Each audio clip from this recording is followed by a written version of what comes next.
Okay guys, it's LMG time. We have first got to do diamond for the PU-21. I've got to get 3 kills without dying 10 times. I mean, PU! I don't want to use these LMGs no more, so let's get on with this. 2. Sorry, teammate.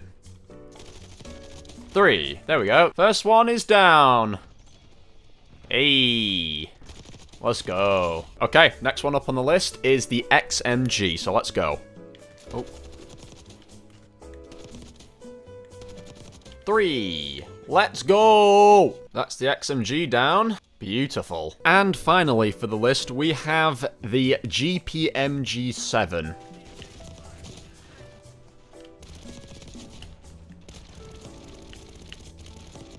Alright, there we go. That should be it now. Oh, there we go. Yep. It's done. So, with that being said now, we can get to the video.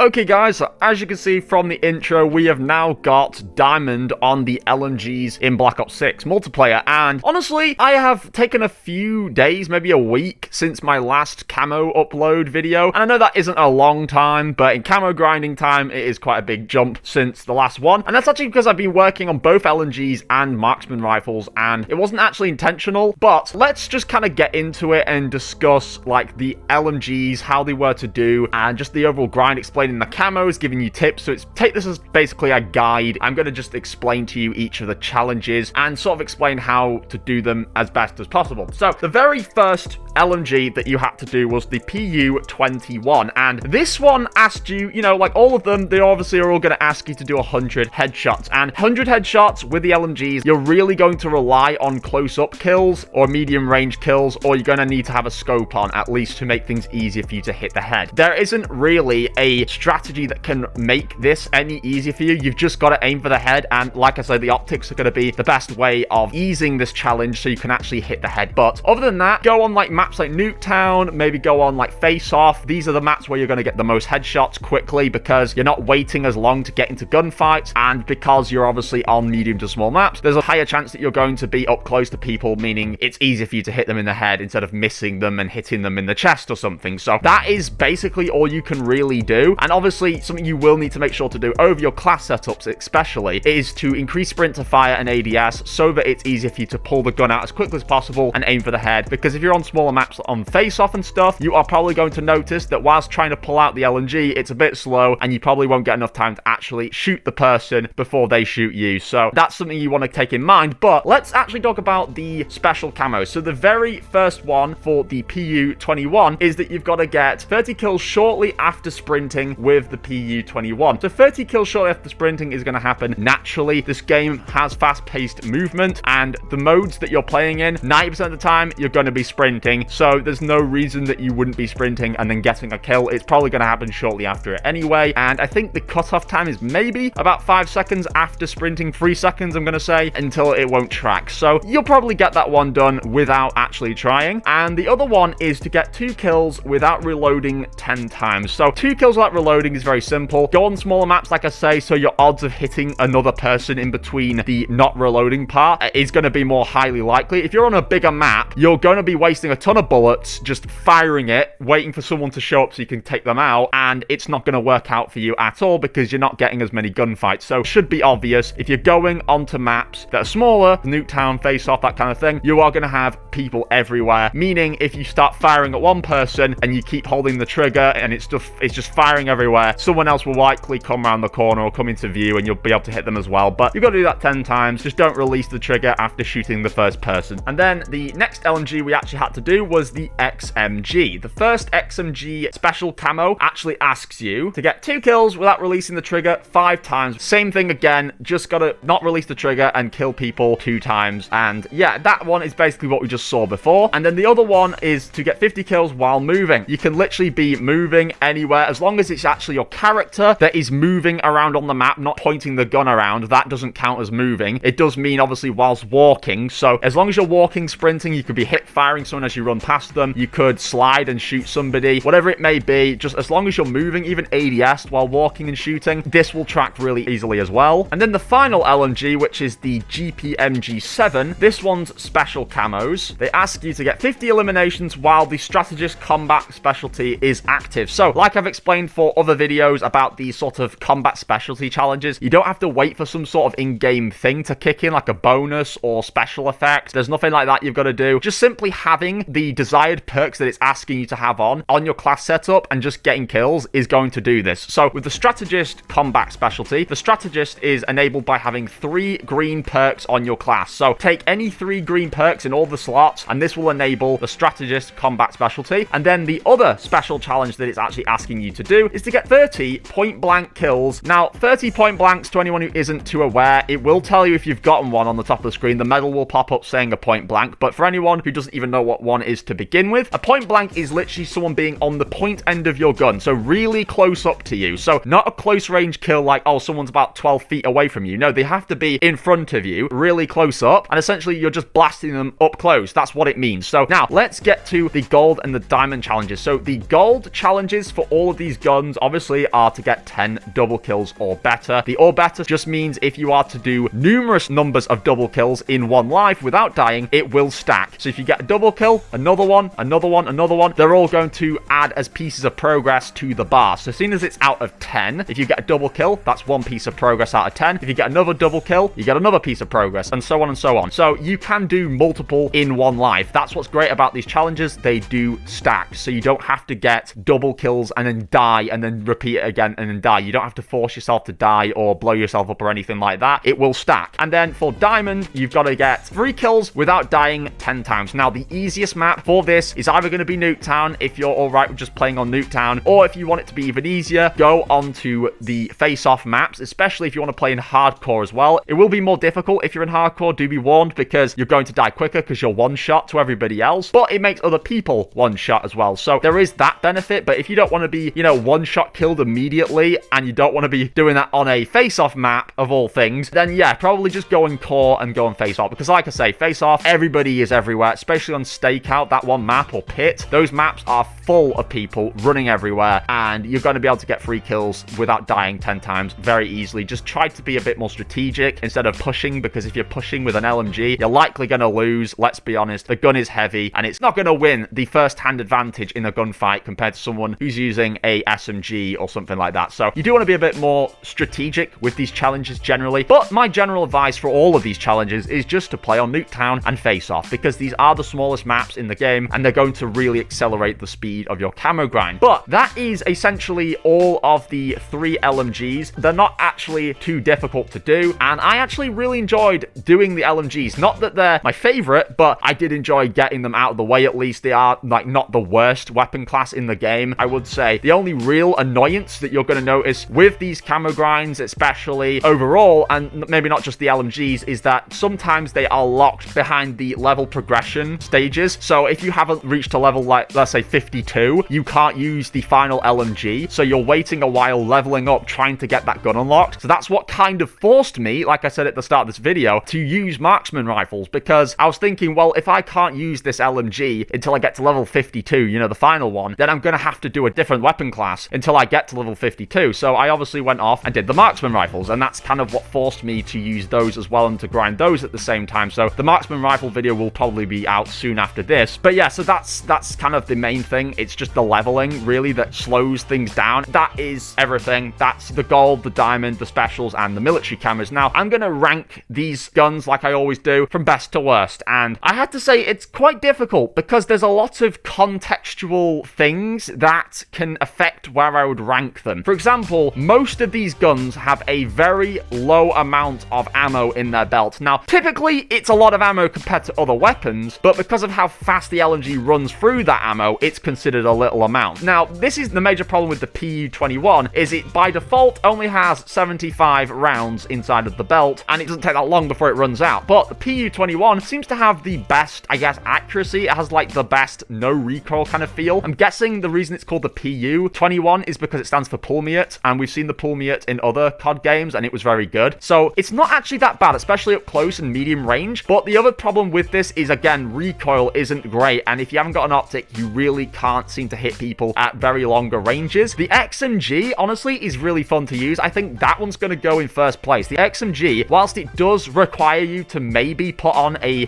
magazine to actually increase the amount of ammo that you're getting, it definitely does still have a decent decent amount of recoil suppression, and it's very accurate, very high damage, and I think it's probably the best one in there. So honestly, XMG is coming at the top, and then I'm not sure if I want to put the PU-21 next, or if I want to put the GPMG7 as a tie for second, because honestly, I know it's the same thing with the GPMG. It does require a belt to extend the amount of ammo so you're not running out as quickly, and once you actually get a decent amount of attachments on it, you can suppress recoil, you can make it faster, but again, the GPMG is a little bit inaccurate, it's a little bit all over the place, and I'm not really sure. So generally speaking, XMG is going at the top, then I think the PU might go second, and then I think the GPMG is going in third. That's my ranking. I'm not exactly sure. They are quite weird to rank, because like I say, some of those could move up or down depending on how much ammo you've got, or how well of a barrel or a muzzle you've got on to suppress recoil. But that is everything. Basically, that's the LMGs. So now we're going to go on to marksman rifles. Like I say, I've already done some of them, so that video should be out pretty soon. And yeah, thank you everybody for watching. If you guys did enjoy, be sure to drop a like, leave a comment if you want to help with the algorithm. It's greatly appreciated. And yeah, with that being said, thank you again, and I'll catch you all in the next one.